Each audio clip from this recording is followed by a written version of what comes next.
Assalamualaikum teman-teman, balik lagi sama gua Joe. Apa kabar kalian semua? Semoga kalian semua menonton video ini diberikan kesehatan, dilancarkan rezeki dan selalu dimudahkan urusan-urusannya. Dan seperti biasa selalu dijauhin dari segala mara bahaya di dunia ini. Balik lagi di Haus Horor, dimana di segmen ini gue bakal ceritain cerita-cerita horor kalian yang mungkin aja nih kejadian sama gua. Pada kali ini ada cerita nih dari seseorang. Kita sebut aja namanya Atika. Nah, Atika ini punya pengalaman dulu di tahun 2018 waktu dia melaksanakan kegiatan KKN, kuliah kerja nyata di sebuah daerah di Kota Bima. Ini daerah ya, terpencil, jauh dari mana-mana. Kita sebut aja lokasi KKN-nya ini Desa Tek. Ada satu temannya Atika nih. Satu temannya Atika ini terancam nggak bisa pulang karena ada satu kesalahan fatal yang dia lakuin di desa itu. Apa itu? Tonton video ini terus. Bagi kalian yang pengen berbagi cerita lewat channel ini, kalian bisa kirimkan cerita kalian ke email di bawah ini ya. Oke, kita nggak usah lama-lama lagi. Gerah di mari ya. Udah siap? Mode horor aktif.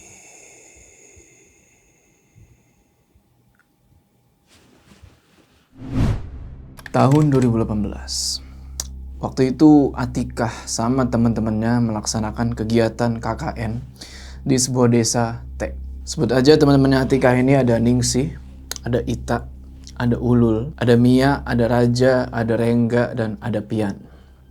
Sebenarnya masih banyak tuh teman-teman yang lainnya, tapi tokoh-tokoh ini bisa dibilang yang berperan lumayan penting lah di cerita ini. Hari itu, semua keperluan buat KKN udah disiapin. Atika sama teman-temannya pun nunggu nih mobil pick up buat nganterin mereka dari kampus menuju ke desa T itu. Selama perjalanan menuju ke desa T, semuanya masih aman. Mereka masih disuguhi sama pemandangan-pemandangan yang bagus, sawah-sawah, dan perbukitan-perbukitan yang indah. Sekitar jam 1 siang, sampailah nih mereka di lokasi KKN itu, di desa T. Dan kesan pertama yang Atika rasain, baru sampai di desa itu dingin. Tapi ya, nggak ada pikiran yang aneh-aneh karena emang desa T itu bisa dibilang masih asri lah, masih banyak pohon-pohon, jadi udaranya itu masih enak, beda kalau kita main ke kota. Habis itu jalan nih mereka menuju ke rumah Pak RT buat ngelapor. Kita sebut aja namanya Pak Ahmad. Habis ngelapor, Pak Ahmad pun nganterin Atika sama teman-temannya nih buat pergi ke sebuah rumah. Nah, yang nantinya rumah ini bakal dijadiin tempat mereka singgah selama di desa itu.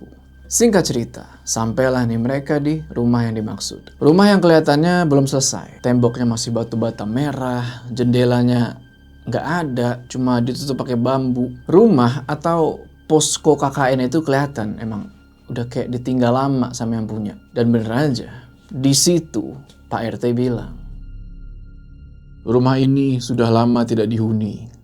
Pemiliknya kerja di Malaysia jadi TKW. Sudah hampir 6 tahun ditinggalkan. Ngedenger Pak RT ngomong kayak gitu, ya nggak ngebuat Atika sama teman-temannya takut. Kecuali ada satu temennya Atika nih yang kelihatan aneh, yaitu si Ita. Temennya Atika, si Raja, terus minta izin nih ke Pak Ahmad buat ngebuka itu pintu rumah. Pas dia buka tuh, mereka langsung disambut sama bau melati. Jelas itu bau melati, tapi teman-teman yang lain gak ada yang ngerasain. Cuma Atikah doang. Masuk ke dalam rumah. Di dalam rumah itu berdebu, kotor banget. Ada satu lemari yang isinya itu berantakan. Ada dapur, ada 3 kamar sama 1 ruang tamu. Cukuplah buat mereka-mereka. Mulailah nih mereka bersihin rumah itu. Nah, pas mereka bersihin rumah itu, Atikah baru ngeh nih kalau di setiap sudut ruangan itu ada kendi. Kendi yang isinya itu sirih pinang, ranting, sama jerami. Nggak tahu maksud kendi-kendi itu ditaruh di situ buat apaan. Tapi Atikah di situ nyuruh teman-temannya buat ngeluarin dulu ini kendi. Dan nggak lama setelah teman-temannya Atikah ngeluarin kendi-kendi itu keluar rumah, tiba-tiba ada satu wanita tua lah, bisa kita bilang nenek-nenek, datang dan bilang, "Kenapa kalian kesini?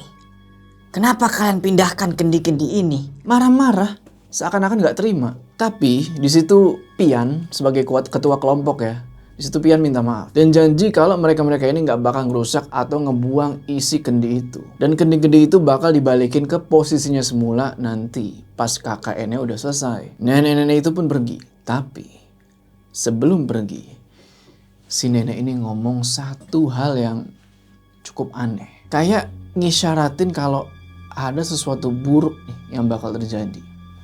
Nenek itu bilang, Bau tangan siapa yang tercium? Jelas. Bau nafas siapa yang tercium? Jelas. Dia akan datang. Atika sama teman-temannya milih buat nyuekin kata-kata si nenek itu dan lanjut ngebersihin itu rumah.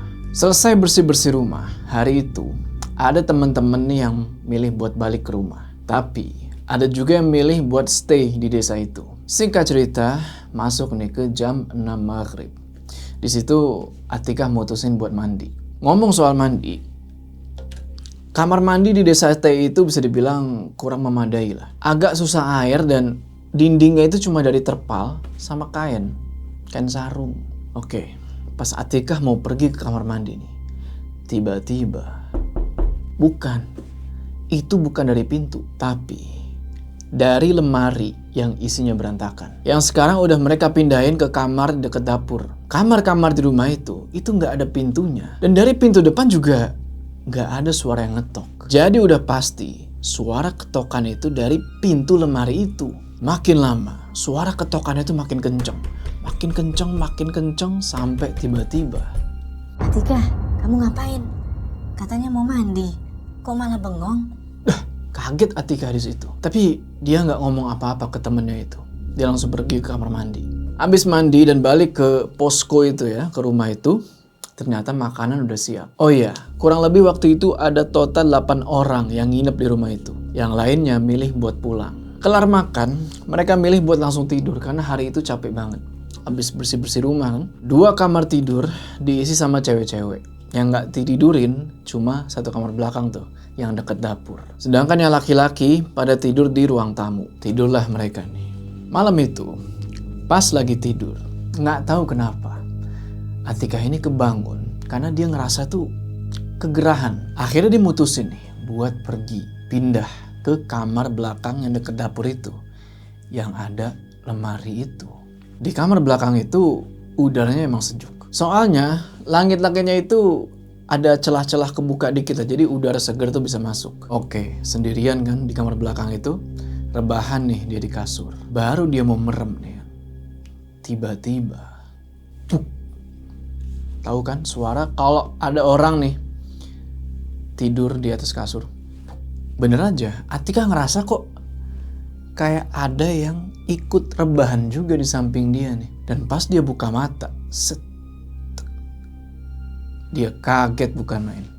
Ternyata itu si Ningsih. Oh iya, sebelumnya gue mau kasih tahu nih, kalau Ningsih ini lagi hamil. Dia nggak pulang ke rumah soalnya suaminya lagi masuk shift malam. Dia nggak mau sendirian di rumah tuh.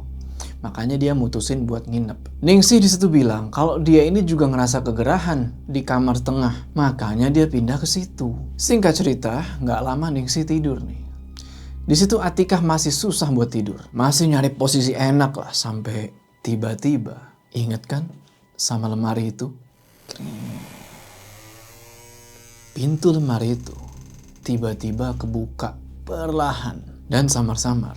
Atika ngelihat ada tangan keluar dari lemari itu. Atika nyoba buat tenang di situ, tapi tangan pucet itu nggak hilang. Itu tangan malah makin keluar, makin panjang. Iya, tangannya doang. Kukunya itu hitam-hitam dan panjang-panjang. Tangan itu terus manjang sampai nyentuh perutnya Ningsih. Dan pakai kukunya yang hitam itu, perutnya Ningsih ditusuk. Tek! Dan seketika, Ningsih langsung teriak kesakitan dong. Wah! Dan di saat yang bersamaan, keluar darah dari perutnya. Sontak, Atika langsung teriak, Allahu Akbar. Dan langsung lari tuh dia ke teman-teman yang lain yang ada di ruang tamu. Ternyata mereka semua ini udah pada bangun dan nanya, ada apaan Atika? Atika langsung nunjuk dong ke tempat Ningsih tadi lagi ditusuk dan lagi berlumuran darah. Sambil gemeteran si Atika bilang, Ningsih, tolong Ningsih. Tapi anehnya, di tempat yang Atika tunjuk, itu gak ada siapa-siapa. Pian sama Rengga berusaha buat nenangin Atika. Karena waktu itu nafasnya dia udah gak karuan. Mereka berdua coba buat nenangin Atika sambil bilang, Itu cuma mimpi kali. Dan bener aja. Di kamar itu emang gak ada siapa-siapa. Soalnya Ningsih itu lagi tidur di kamar tengah. Dan dia gak kenapa-napa. Terus yang tidur sama Atikah tadi siapa? Singkat cerita, seminggu berlalu di desa itu. Dan hal-hal aneh masih sering terjadi. Dari lemari itu masih sering kedengaran suara ketokan. Di dinding rumah itu kayak ada sosok gede yang merayap. Ada suara tangisan anak kecil. Dan juga isi lemari yang berantakan mulu. Udah diberesin berantakan lagi. Tapi anehnya, waktu itu cuma Atikah yang ngerasain. 22 Agustus 2018. Kalau nggak salah waktu itu tuh hari raya Idul Adha. Dan semua anggota kelompok KKN milih buat pulang ke rumah masing-masing. Kecuali Atikah, Rengga, Pian, sama beberapa teman yang lain milih buat sorenya balik lagi ke desa itu. Habis sholat maghrib, anggota kelompok yang lain pergi nih ke rumah Pak RT karena ada undangan makan-makan sederhana. Sedangkan Atikah milih buat tinggal di rumah itu sendirian sambil nyelesain laporan dan pekerjaan-pekerjaan yang lain lah. Duduklah nih Atikah di semacam balai bambu lah di depan rumah. Lagi asik-asik bikin laporan, tiba-tiba ada yang lari masuk ke dalam rumah. Kayak yang buru-buru gitu. Dan itu lo mau tahu siapa? Si Ita. Sontak Atikah nanya lah, "Loh Ita, kenapa malam-malam kesini? Nggak besok aja datangnya?" Tapi Ita nggak ngejawab. Dia cuma senyum aneh kayak gini sambil melotot.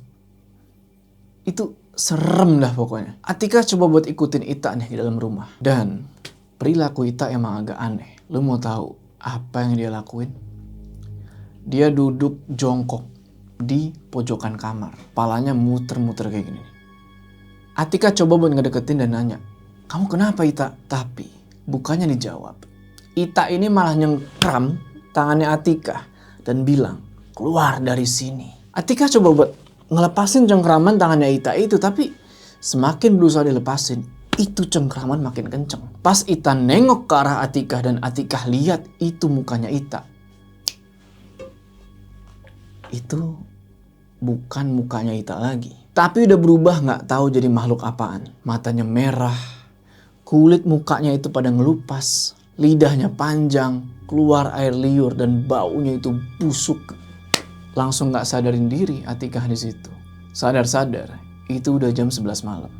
Anak-anak lain udah pada pulang nih. Dan si Atikah ini udah nggak di kamarnya tadi lagi. Dia udah pindah ke kamar tengah. Dia cek itu lengannya kan, yang tadi abis dicengkeram.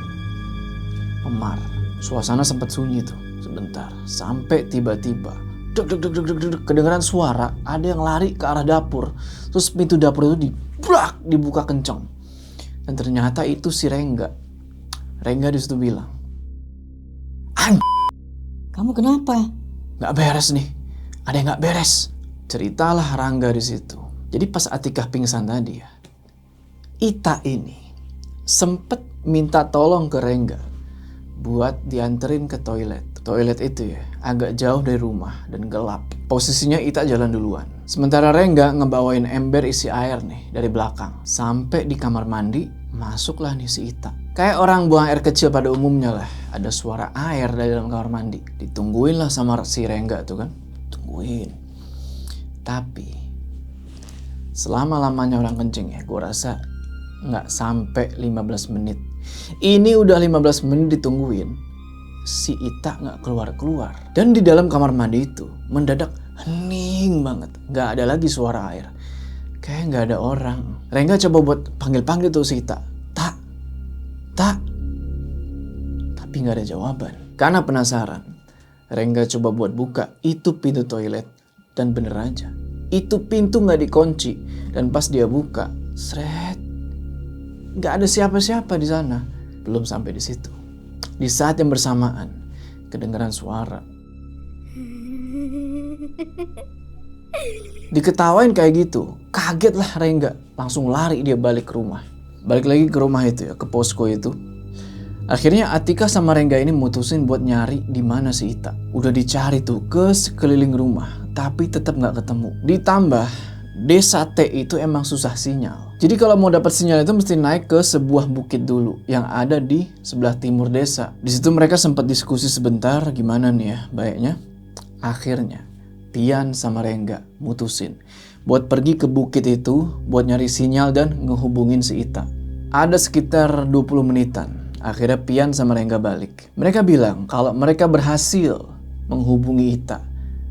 Tapi ada yang aneh sama jawabannya Ita pas ditelepon itu. Ita bilang kalau dia masih di rumahnya dan bakal balik ke desa itu besok siang. Terus yang tadi masuk ke rumah siapa? Yang tadi dianterin sama Rengga siapa? Kalau nggak salah tadi di awal gue udah bilang ya kalau desa T ini tuh susah air. Susah air di sini bukan maksudnya nggak ada sumber air gitu ya. Sungai mah ada gitu kan.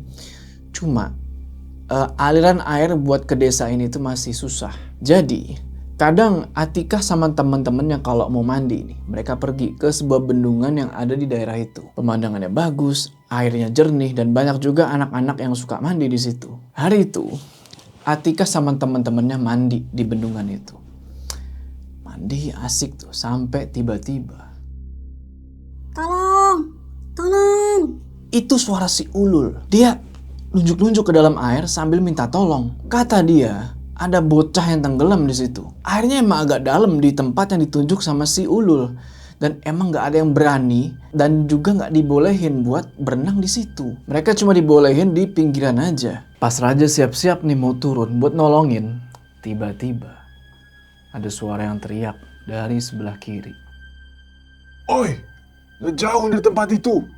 Jangan ke situ, bahaya. Di situ Ulul ngejelasin ke si bapak itu kalau tadi dia ngeliat ada yang tenggelam, tapi bapak itu malah bilang, jangan ditolong.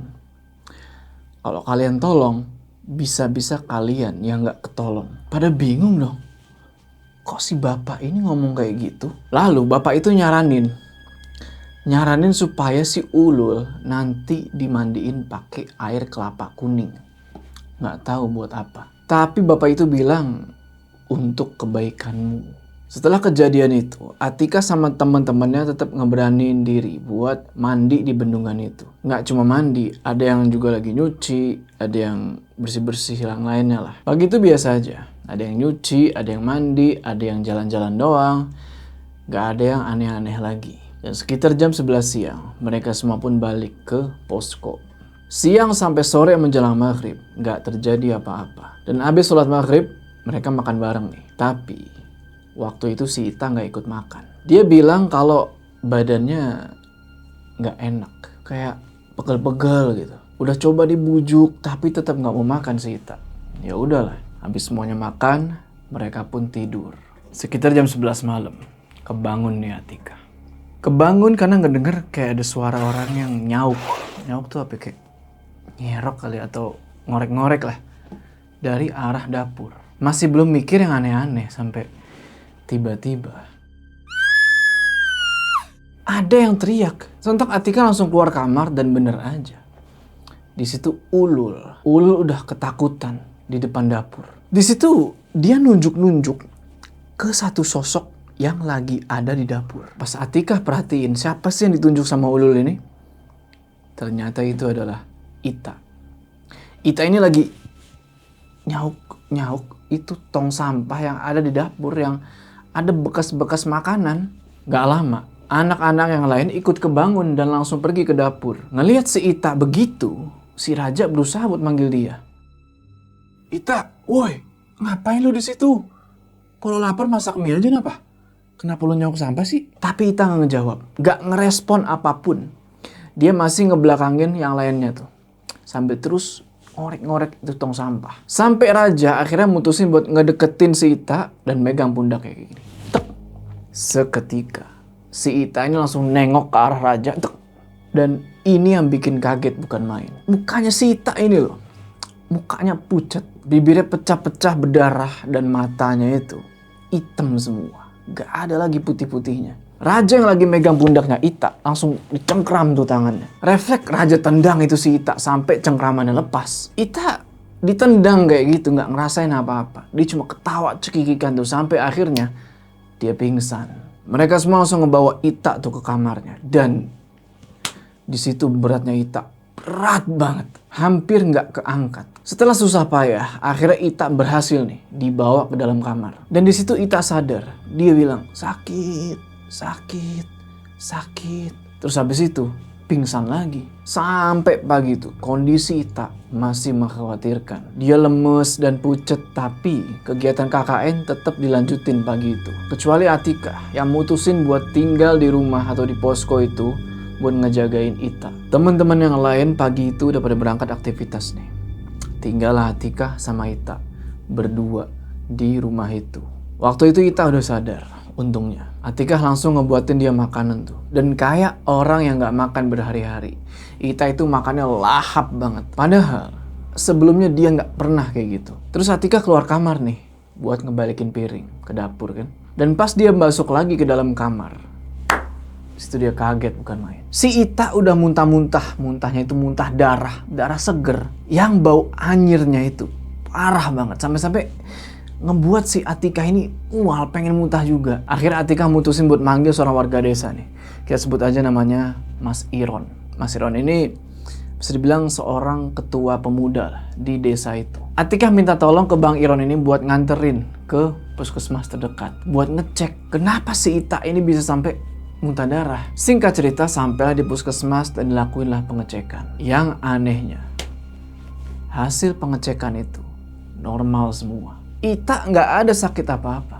Dia sehat walafiat. Ya karena dicek nggak kenapa-napa, akhirnya mereka pun mutusin buat balik ke posko dan si Ita dibiarin buat istirahat. Malam harinya, karena kondisi Ita belum juga membaik, Bang Iron datang nih. Tapi dia nggak sendirian. Dia ngebawa seorang dukun. Atika sama yang lain yang sebenarnya tuh agak nggak berkenan kok sampai ngebawa dukun gitu loh. Tapi karena orangnya udah keburu datang ya mereka mau gimana gitu kan. Singkat cerita dukun itu masuklah ke dalam rumah dan mulai meriksa si Ita. Setelah diperiksa segala macam dengan caranya dia ya, nggak lama kemudian itu dukun lari ketakutan nggak tahu kenapa. Dia bilang, Teman kalian harus diselamatkan sebelum terlambat. Maaf, saya tidak bisa bantu. dukun itu nggak pakai lama baru datang nih meriksa, langsung pamit pulang lagi. Dan di situ kondisi Ita makin parah. Di situ Bang Iron kebingungan. Dia bilang, kalian nggak punya pilihan lain.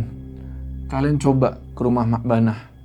Tolong 2 orang temani saya ke sana. Nggak ada dong yang berani ke sana. Karena ternyata Mak Banah ini adalah nenek-nenek yang di awal cerita marahin Atika sama teman-temannya gara-gara ngeluarin kendi-kendi itu. Ingat kan? Udah gitu, nih maaf nih ya, menurut Atika sama teman-temannya, mukanya Mak Banah ini serem gitu. Tidak bersahabat lah. Mereka semua takut. Gak ada yang berani buat nemenin Bang Iron ke rumahnya Mak Banah. Cuma demi kebaikan Ita, dengan sangat terpaksa, akhirnya Atika sama Rengga lah yang bersedia nih buat nemenin Bang Iron ke rumah nenek itu. Rumahnya Mak Banah ini jauh dari rumah warga. Mereka mesti nyusurin pinggiran sungai, kebun bambu. Mereka baru sampai di rumahnya Mak Banah itu sekitar jam 9 malam. Dan pas sampai, mereka ini udah disuguhin 4 gelas kopi. Seakan-akan Mak Banah ini tahu kalau bakal kedatangan tamu. Di situ Mak Banah cuma diem aja tuh. Nggak nyapa Atika atau apa, diem aja. Bang Iron bilang, Mak, maaf, kami mau minta tolong. Kalian memang anak-anak tidak tahu aturan, tidak tahu sopan santun. Memang pantas mati. kaget dong mereka. Mati. Atika terus nanya lagi. Maaf Mak, apa kami melakukan kesalahan? Apa teman kami melakukan kesalahan? Temanmu pantas mati. Aku tidak bisa bantu. Bang Iron di situ mohon-mohon ke beliau supaya nolongin. Tapi Mak Banah tetap kekeh nggak mau nolong. Bahkan beliau sampai bilang kalau nggak ada satupun yang bisa nolong. Spontan Atika sama Rengga mohon-mohon tuh sampai sujud-sujud supaya si Mak Banah ini mau bantu. Mohon-mohon tuh sampai akhirnya Mak Banah ini bersedia. Tapi dengan satu syarat. Mak Banah bilang, Oke, aku akan tolong. Tapi kalian semua harus tinggalkan tempat ini besok pagi. Dan jangan sampai lewat dari jam 12 siang. Di situ, Mak Bana akhirnya ngejelasin apa yang sebenarnya terjadi. Ternyata sebelum kehadiran Atikah dan kawan-kawan, Mak Bana ini dapat kayak semacam penglihatan. Makanya pas pertama kali Atikah dan kawan-kawan itu datang terus ngeluarin kendi-kendi itu, beliau marah. Selain itu, ada satu kesalahan fatal yang dilakuin sama Ita.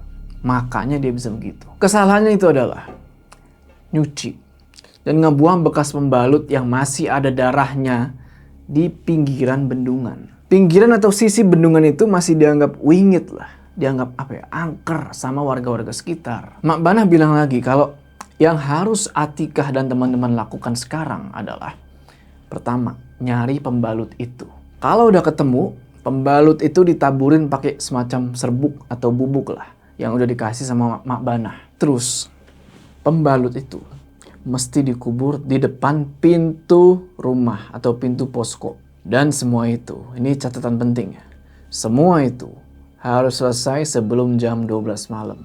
Untungnya nih, Mak Bana ngasih clue, ngasih petunjuk di mana pembalutnya Ita itu dibuang. Beliau juga ngasih pesan buat jangan takut sama apapun yang kalian lihat. Manusia derajatnya itu paling tinggi dibanding makhluk-makhluk lain. Yang berangkat buat ngambil pembalut itu adalah Atikah sama Rengga berdua. Sedangkan Bang Iron balik ke posko buat ngabarin teman-teman yang lain supaya mereka bisa ngeberesin barang-barang. Perjalanan nyari pembalut itu pun dimulai. Senter disiapin, jalanlah mereka nyusurin sungai. Awalnya masih kedengeran suara binatang malam kayak jangkrik dan segala macam. Tapi semakin mereka jalan, suasana itu semakin hening. Benar-benar hening. Mereka terus jalan sampai tiba-tiba di tengah keheningan nih ada suara. Sakit, sakit, sakit. Mereka berhenti sebentar tuh. Dan di situ Rengga ngebisikin Atikah, kalau lihat apapun jangan teriak, jangan nangis. Lanjut jalan aja. Mereka pun lanjut jalan lagi tuh. Dan gak lama berhenti lagi. Karena mereka ngelihat agak di depan, di pinggiran sungai ya, ada cewek duduk. Dan cewek itu mirip banget sama Ita. Dia duduk sambil merintih. Sakit, sakit, sakit. Lagi-lagi Rengga ngingetin Atikah kalau sosok itu bukan Ita. Rengga tarik paksa tangannya Atikah kan buat jalan ngelewatin sosok itu. Dan pas sudah ngelewatin itu sosok ketawa, cekikikan kenceng banget. Mereka berdua langsung nyempetin langkah tuh. Jalan tuh nyusurin pinggiran sungai sampai tiba-tiba si Rengga berhenti dan bilang, "Bentar, aku buang air kecil dulu. Kamu tunggu di sini, jangan kemana-mana." Pergilah Rengga buat kencing kan, dan gak lama kemudian datang lagi nih si Rengga. Dan mereka ngelanjutin perjalanan. Kurang lebih 15 meter dari lokasi yang tadi, tiba-tiba ada suara manggil. Atikah! Atikah! Sontak Atikah nengok dong ke arah sumber suara itu. Dan bener aja, itu Rengga. Terus yang di sampingnya dia ini siapa? Siapa atau mana Rengga yang asli? Sosok Rengga yang ada di sampingnya Atikah tiba-tiba nyekek dia. Dan Atikah terlempar tuh ke sungai. Sosok itu cuma ketawa terus hilang. Rengga yang asli ya langsung nolongin Atikah tuh dan berusaha buat tenangin dia. Untungnya di situ Atikah gak kenapa-napa. Mereka terus jalan dan sebentar lagi mereka mau sampai nih ke bendungan itu. Tempat Ita ninggalin pembalutnya. Jalan. Dari kejauhan udah mulai kelihatan nih bendungannya dan ada satu sosok lagi berbaring. Yang bikin ngeri adalah sosok yang lagi berbaring ini lagi dikelilingin sama makhluk-makhluk yang gak jelas yang kelihatannya lagi ngejilatin sosok yang berbaring ini. Semakin dekat, semakin jelas kalau sosok yang berbaring ini adalah Ita. Dan makhluk-makhluk yang di sekeliling dia itu lagi ngejilatin darah yang keluar dari badannya Ita. Ita cuma bisa merintih di situ. Dia bilang sakit, tapi gak bisa berbuat apa-apa. Atikah ngelihat pemandangan itu, hampir pingsan karena mual. Semakin dekat, makhluk-makhluk gak jelas itu sadar akan kedatangan Atikah sama Rengga. Mereka tiba-tiba diem dan noleh ke dua orang itu noleh terus ketawa. Rengga yang gak mau mundur sedikit pun megang tangannya Atikah dan narik dia buat ngedeketin sosok Ita itu. Makhluk-makhluk di sekelilingnya itu cuma ngeliatin, tapi nggak ngelakuin apa-apa. Mereka coba cari pembalut itu ya di sekitaran sosoknya Ita, tapi nggak ketemu. Sampai akhirnya Rengga bilang, keluarin bubuknya, cepat. Ternyata serbuk dari Mak Banah itu ditaburin sama Rengga di badan sosok yang menyerupai badannya Ita itu. Dan nggak lama ya, walau alam, langit itu bergemuruh coy. Dan tiba-tiba kayak ada kilatan nyamber ke badannya Ita dan makhluk-makhluk gak jelas itu. Spontan karena kilatan itu mereka berdua merem dong. Setelah itu mereka buka mata lagi. Dan di situ pembalutnya ada. Rengga gak pakai lama ambil itu pembalut dan mereka berdua langsung lari balik ke posko. Pas lari balik ke posko itu ada beberapa hal aneh. Pertama, sungai yang tadi mereka lewatin pinggirannya itu tiba-tiba airnya banjir. Dan mereka juga sempat ketemu nih sama sosok tinggi gede yang marah gitu. Dan maki-maki mereka berdua. Tapi mereka cuekin semua itu. Mereka terus lari sampai balik ke posko. Dan akhirnya mereka sampai juga. Sampai di posko, mereka langsung disambut sama teman-teman yang lain tuh. Dan gak pakai lama, inget kan? Sama pesennya Mak Banah. Mereka langsung kuburin itu pembalut di depan pintu rumah. Dan semuanya itu selesai. Tepat sebelum jam 12 malam. Setelah itu, semuanya gelap. Bangun-bangun, Atikah, Ita, sama Rengga sadar. Dan ternyata mereka lagi ada di rumah sakit. Teman-teman mereka cerita, kalau setelah nguburin pembalut itu, mereka bertiga nggak sadarin diri selama 2 hari. Dan ada satu lagi nih yang kelewat. Kalian ingat kan kalau tadi temannya Atikah yaitu Ulul sempat disuruh mandi pakai air kelapa kuning oleh si bapak-bapak itu. Di sini nggak dijelasin sama si yang punya cerita. Apakah si Ulul nih ngelaksanain perintah itu atau enggak? Tapi yang jelas semuanya baik-baik aja. Dan pertanyaannya sekarang adalah, maukah mereka melakukan KKN lagi di tempat yang sama? Oke teman-teman, gimana tuh tadi ceritanya? Tulis pendapat kalian di kolom komentar ya. Kalian ada punya pengalaman nggak sewaktu KKN? Ya, KKN kan biasanya dilakuin di sebuah desa-desa yang terpencil, yang masih asri, yang mistisnya itu masih kuat. Jadi biasanya orang yang ngelakuin KKN ini suka dapat pengalaman-pengalaman seru gitu. Mungkin kalau kalian ada yang punya, share. Oke, sebelum kita berpisah, jangan lupa kalian like video ini, dan bagi yang belum subscribe, ayo subscribe sekarang channel ini supaya kalian gak ketinggalan cerita-cerita horor selanjutnya gua Jo. Sampai ketemu di cerita selanjutnya.